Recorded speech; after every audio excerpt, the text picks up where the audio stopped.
Loves by Stephen Dunn. I love the past, which doesn't exist until I summon it or make it up. And I love how you believe and certify me by your belief, whoever you are, a fiction too, held together by what? Personality? Voice? I love abstractions. I love to give them a nouny place to live, a firm seat in the balcony of ideas while music plays. I love them more than hard evidence and shapely stones, more than money, which can buy time, but not enough. I love love, for example, its diminishments and renewals. I love being the stupidest happy kid on the block. And what's more interesting than gossip about love? When I tell a friend that my life is falling apart, what a subject for him to dine out on.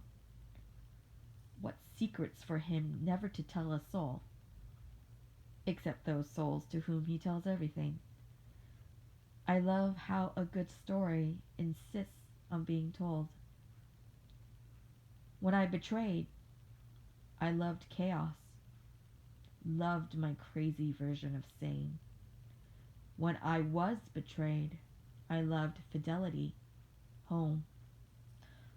I love more carefully now, but never to have betrayed, admit it, is a kind of lethargy or rectitude, a failure, pure. I love the way my cat Peaches brought the live rat to the door, looking for praise. I love his dignity when he seeks company or turns away. Of all fruits, plums. Of vegetables, mushrooms sauteed in garlic and wine. I love that a list like this always must exclude itself and must extend itself and must exclude slash loving, such a ruthless thing. I love shifting from second to third, that smooth little jerk into speed, though it's not exactly speed I want, but being in the middle of speed, as in the somewhere of good sex, those untimed next things occurring on time.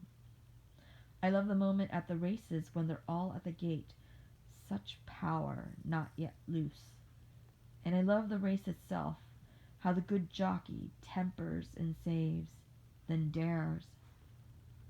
I love something to yell for, something to bet my sweet life on, again and again. I love the ocean in winter, the desolation from which I can return, solitude that's sought and cradled, the imaginings one leans towards at a jetty's end. Often, out there, I've remembered what I love about my marriage. Turns and gatherings, odd sacrifices, the sticking it out. In retrospect, and only in retrospect, I love a cataclysm that heals.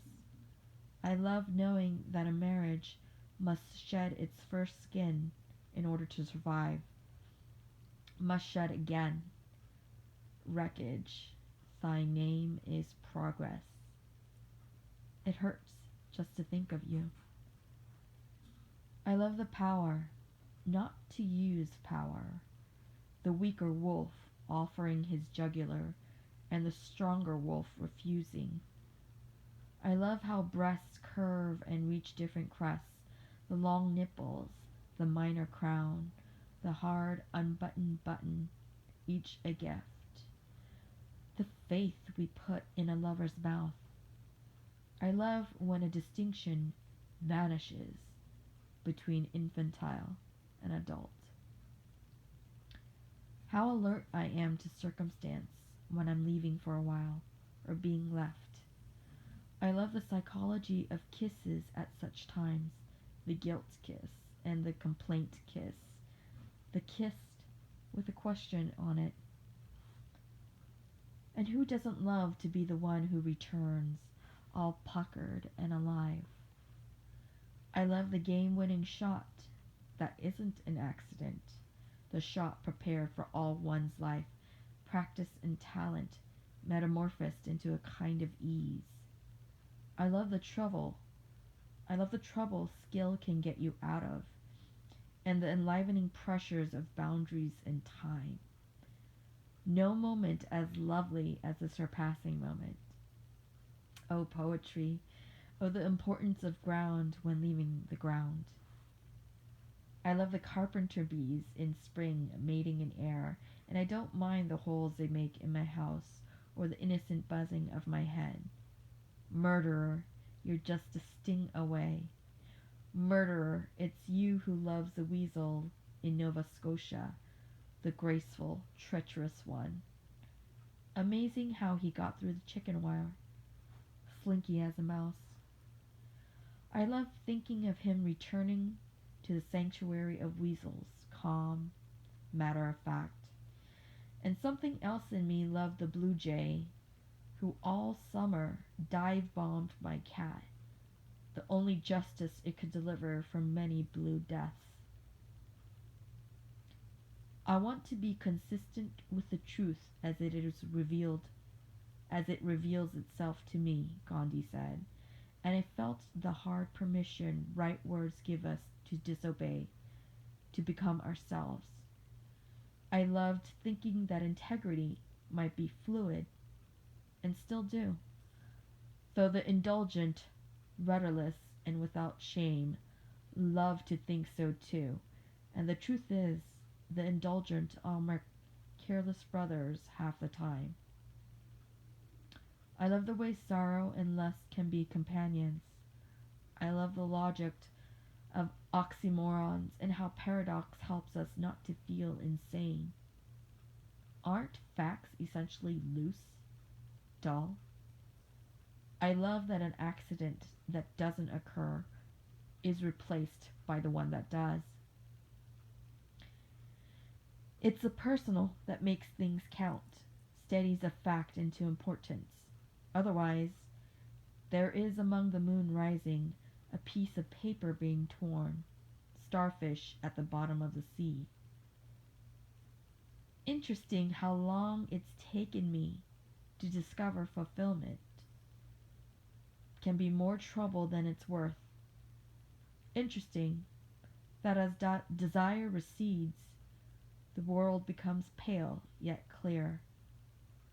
I love knowing that even in rapture, part of the mind watches, amused. I love that there's a secret behind every secret I've told. I love 12-year-old Scotch. Before confessions of any sort, a martini with a twist. I love the wines in my friend John's cellar, the act of going down and bringing them up, and his vocabulary of taste and aftertaste, tannin, bouquet, tart.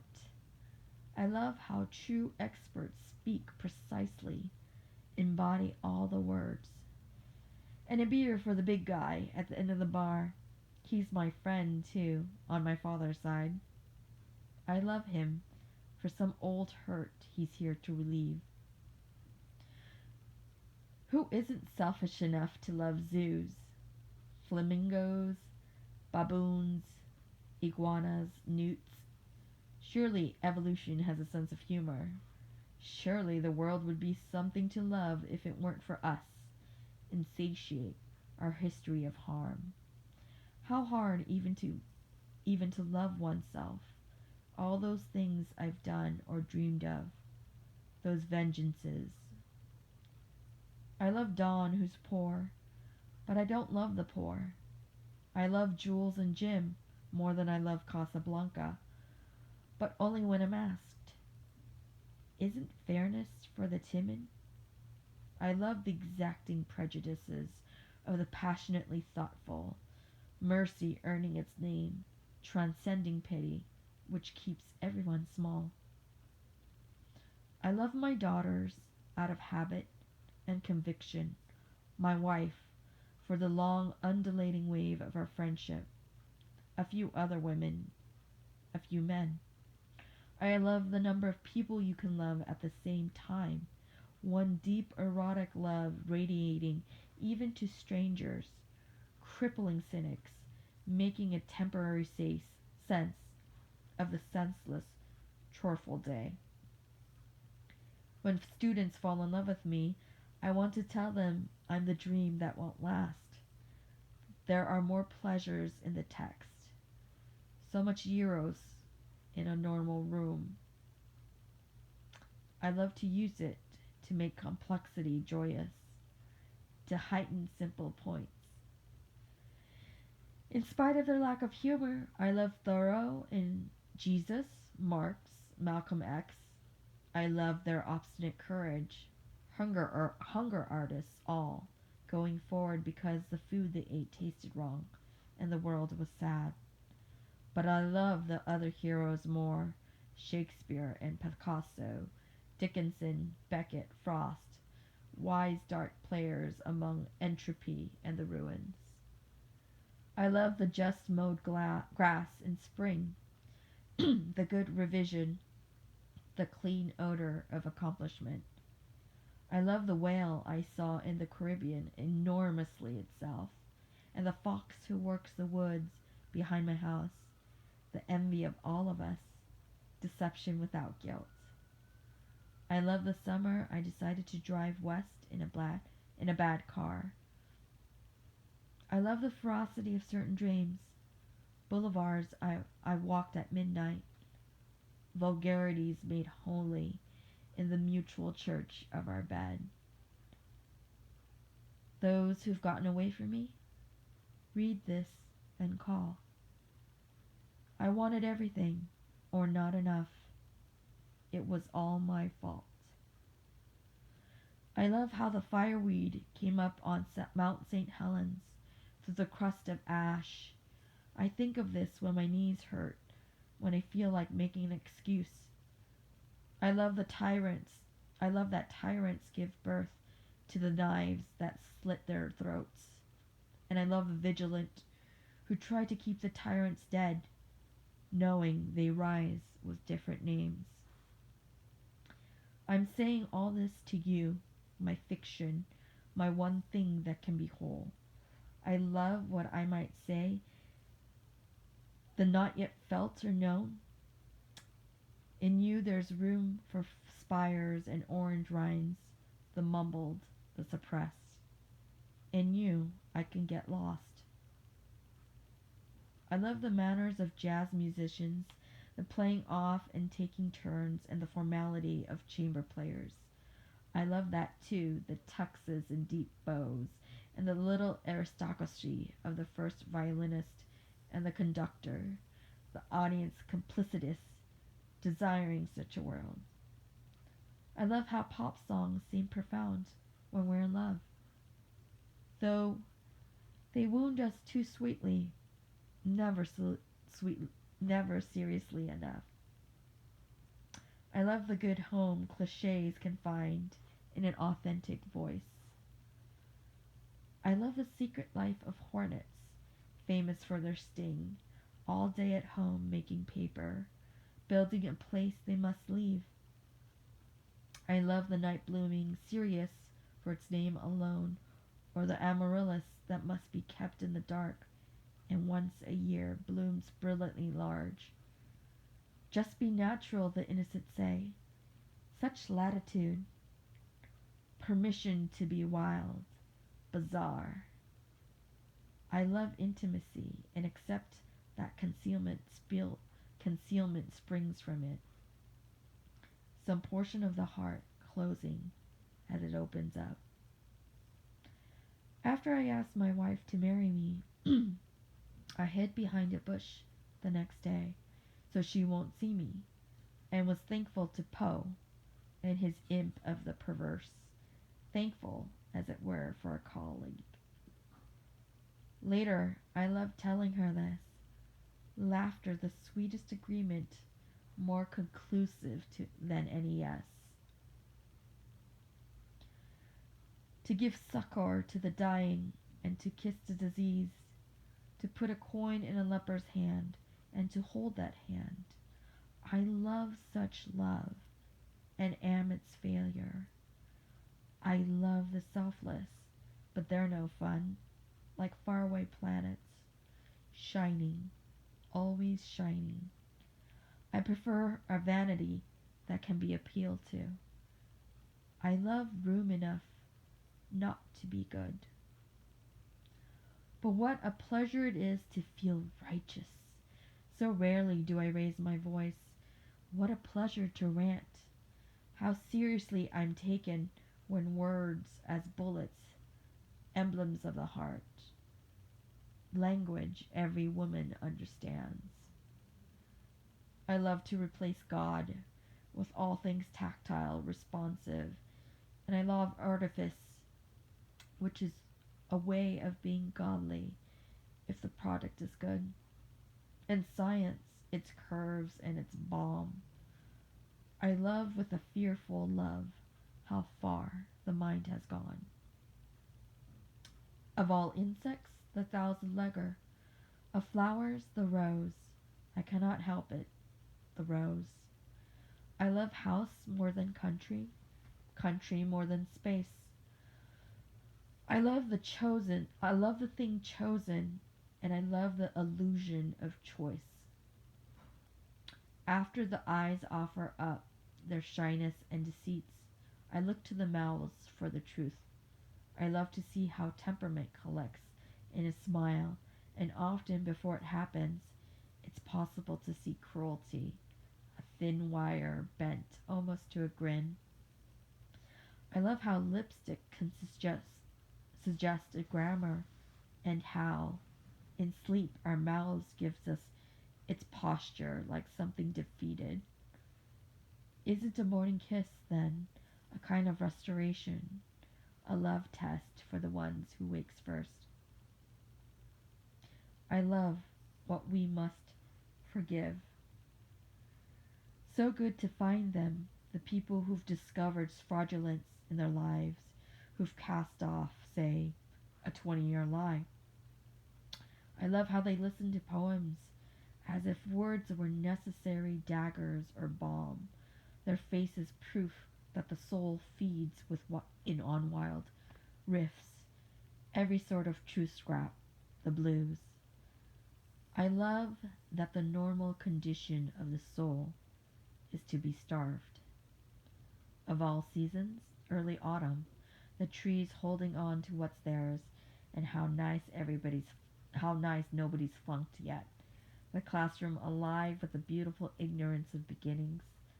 I love that the shy ones sometimes grow wings, and that the peacocks disappoint when they begin to speak.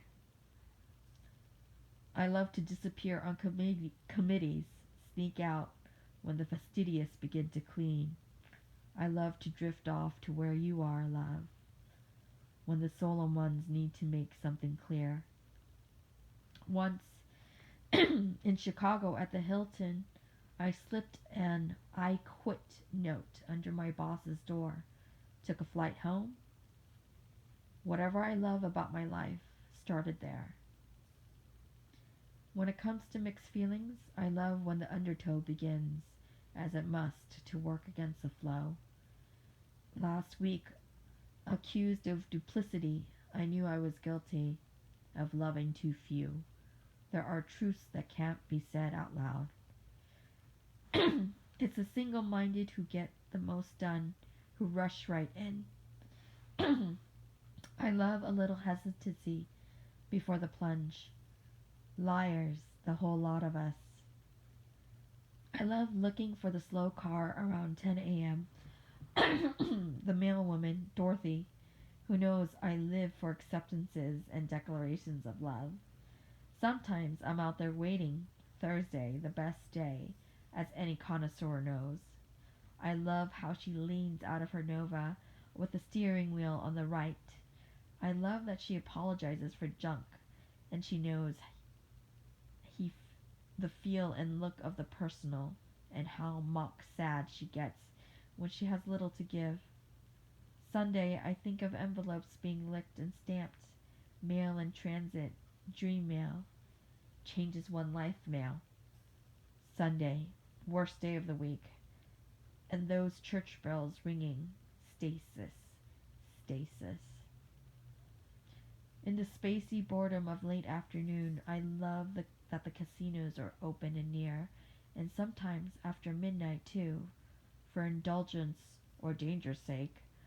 I love to walk through those electric doors into the quick comfort of slot sounds and sleaze. I love to take my place among the prodigal escapees screaming for sevens, and one big time when everything went my way, I loved placing all that cash on my wife's sleeping body. Loved, come morning, to see her waken like that, covered with luck. I love the hour before dinner, cheese on the cutting board, white wine for her, something hard for me. I love the rituals that bring us together when sullenness persists, how the dishes must be done, the children helped toward bed. I love how familiar bodies drift back to each other wordlessly when the lights go out. Oh, we will die soon enough. Not enough can be said for a redemptive caress. How good it's been to slide back the heart's hood a while. How fortunate there's a heart and a covering for it, and that whatever is still warm has a chance. I'm withholding things, of course. Secrets I'll replay, alone, when my bones go soft. Even you have no place for them, my spacious one. You who have existed to resist me as I've made you up. Do I sense you getting tired now? Listen, my truest love. I've tried to clear a late century place for us in among the shards. Lie down. Tell me what you need. Here is where loveliness can live with failure and nothing's complete. I love how we go on.